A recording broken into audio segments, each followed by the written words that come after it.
dengan pengecualian terhadap kewajiban pemenuhan perizinan berusaha sebagaimana dimaksud pada ayat 1.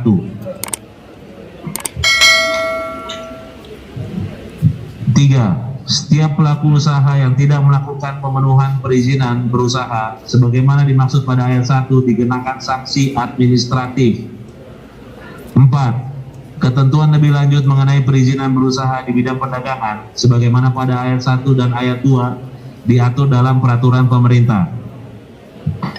Bahwa PT Kripto Prima Sejahtera berjalan berdasarkan lisensi Kementerian Komunikasi dan Informasi agar terbit izin PSE dari Kemkoninfo sejak tahun 2018. Bahwa PT Kripto Prima Sejahtera sendiri berdiri berdasarkan akta pendirian nomor 1 tertanggal 6 Juli 2018 yang dibuat di hadapan Notaris Iin Zainab Herupatuti SHMKN.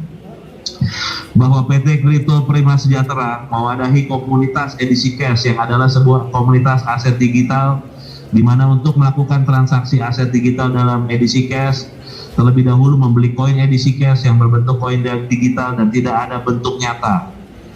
Bahwa untuk ikut bertransaksi di komunitas edisi cash telah disepakati pada saat awal aplikasi berjalan pada tanggal 1 September 2018 di mana para pembeli koin seharga Rp20.000 dan harga jualnya Rp15.000.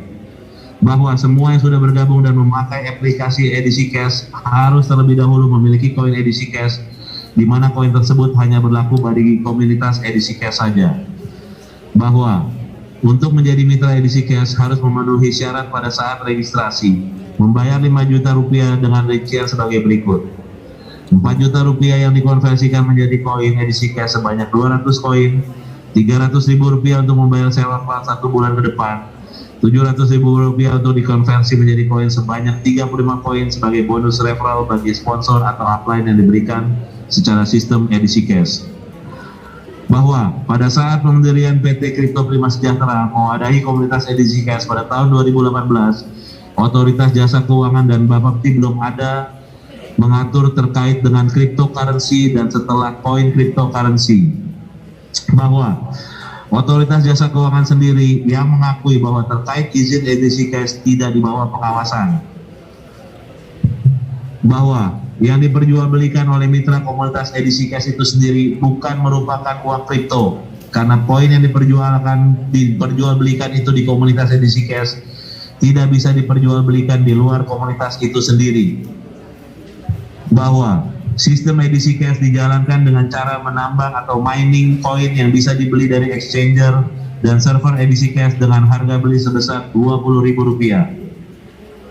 Bahwa untuk penjualan koinnya dihargai sebesar Rp15.000 koin tanpa ada level. Harga jual dan beli koin tidak pernah berubah atau fix. Dan hal ini yang menjadi salah satu daya tarik untuk menjadi mitra edisi cash. Tidak seperti aset kripto pada umumnya yang mengalami fluktuasi.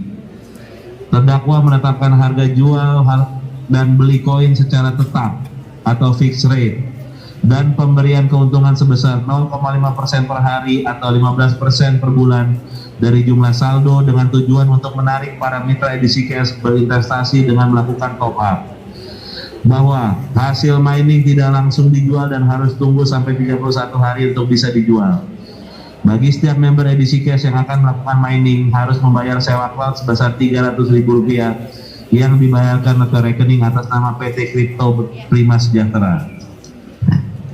Bahwa terdakwa menetapkan persyaratan bagi setiap orang yang akan menjadi mitra edisi cash, yaitu kewajiban untuk membayar sebesar Rp5 juta dengan perincian sebagai berikut. Rp4 juta yang telah dikonversikan menjadi koin edisi cash sebanyak 200 koin, Rp300.000 untuk membayar sewa cloud 1 bulan ke depan, Rp700.000 untuk dikonversi menjadi koin sebanyak 35 koin sebagai bonus referral bagi sponsor atau upline yang diberikan secara sistem edisi cash.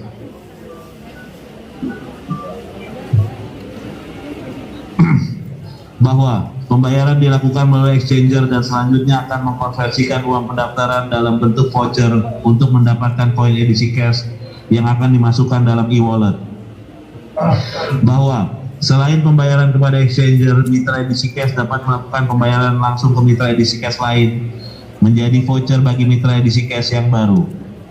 bahwa program terkait aplikasi edukasi cash sendiri sudah memiliki sertifikat dari HAKI dan izin dari Kemenkominfo, bahwa terkait sistem elektronik edisi cash yang sudah terdaftar di Direktorat Tata Kelola Aptika Kemenkominfo untuk kategori perdagangan dengan nomor tanda daftar 02382-DJAI.PSE-02-2020 tanggal 10 Maret dengan alamat http://edisicash.com/ bahwa berdasarkan fakta-fakta tersebut untuk pengoperasian edisi cash yang hanya dibatasi untuk mitra komunitasnya saja yang tergabung dalam edisi cash dalam menggunakan aplikasi yang ada dalam edisicash.com sudah sesuai perizinan dan dari Direktorat Tata Kelola Aptika dari Kemenkominfo. 3. Unsur pasal 55 ayat 1 Kitab Undang-Undang Hukum Pidana mengenai pasal penyertaan. Pasal 55 ayat 1 KUHP menetapkan ada 3 kategori pelaku tindak pidana, yaitu yang melakukan, menyuruh melakukan, dan turut melakukan perbuatan.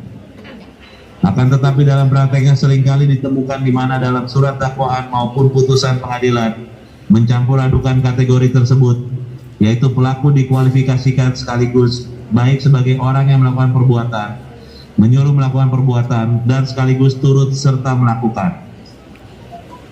Terhadap kualifikasi turut serta melakukan perbuatan atau bersama-sama dalam putusan tanggal 2 Desember 2014 memberikan kualifikasi dari bersama-sama dengan mensyaratkan adanya kerjasama dengan kesadaran dan erat. Dengan demikian ditegaskan bahwa seseorang dapat dianggap masuk dalam kategori penyertaan apabila ada kualitas kontribusi yang cukup signifikan atau substansial dalam perbuatan pidana itu.